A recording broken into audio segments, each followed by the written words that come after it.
back, and if you're joining us right now, this is KTN Scoreline. My name is Moses Wahisi, and yes, we are counting down because we have some rally action that will be on the cards from 22nd to 25th this very month. I know last year we were in Naivasha, and yes, it was exciting. Very, very exciting, I will tell you. This year, it also promises to be exciting, and we will wait to see how the action will be panning out. Now, let me talk to my colleague who is also here, Robinson Okenya. Okenya, I know you've been following up Rally, yes, and there's a lot that is happening this year. And in your own assessment, how ready are we as a country? I think we are ready. Remember when we were coming to this venue, we passed by the office of the World Rally Championship here in Kasarani. But it is the 70th anniversary of the Safari Rally. It's going to be very interesting. The drivers from who are part of the top tier are already in the country. Yesterday I saw some pictures of the cars being, unloaded at JKIA. So it's going to be very, very interesting. We already saw one of the youngest, or rather the youngest driver that we have in the WRC. That is Kalle Rovanpera is already here. I saw him taking photos with a couple of my friends earlier on. So it's going to be very, very interesting. Remember what we saw last year. This year might be different because of the rains. We've spoken to a couple of drivers, and they say that, when it rains, then it's a totally different game. Some of us like it actually when it rains because of the action and how muddy and taxing it can be.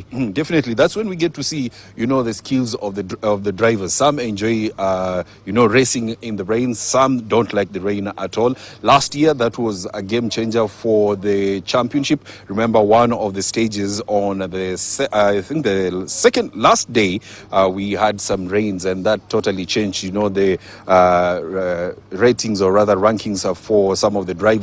But I spoke to a couple of rally drivers. They are hoping that this year they're going to push. Spoke to Nikhil Sachania. Last year he finished 18th overall. This year he's saying that he's going to a top 15 finish. Remember, he's a paraplegic.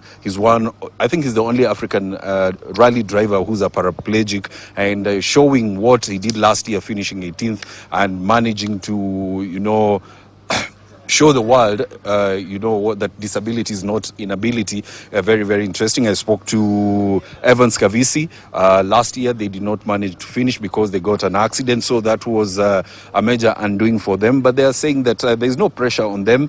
They will be trying to push and see, the limits they can break when it comes to their car. Those are some of the drivers that have been given a boost by KCB. There's also one of the Kenyan drivers to watch, Karan Patel. He has been very, very fantastic for the last 2-3 years, the way he's racing, and I think with the change of car this year, it's going to be very, very interesting. Yesterday we saw Safaricom, sponsor the 3 WRC drivers, that is Makre Kimathi. We had Hamza Anwar. Remember, Hamza Anwar has been taking part in WRC 3, was in Italy last week, and he's also one of the drivers to watch. I believe in this rally, Hamza Anwar, he will be pushing it to a different level for himself. So it's going to be very, very interesting. And also, we should keep our eye on Thierry Nouveau, the Hyundai driver.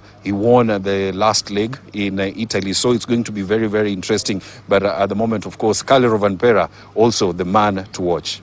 Plenty of excitement. Thank you very much, Robinson Okenya. I know he's been following up actually what the drivers are doing and what they are expecting to do this very coming week. And I know it promises actually to be a cracker. So all these names, also Philip Ohome also in the mix on those drivers that were able to get the support yesterday. And they will all try as much as possible to see if it will come the Kenyan way. But we believe, we are optimistic, and we remain to be very, very, very hopeful. Now let's talk about UEFA Nations League. Yesterday we had a number of games on the cards.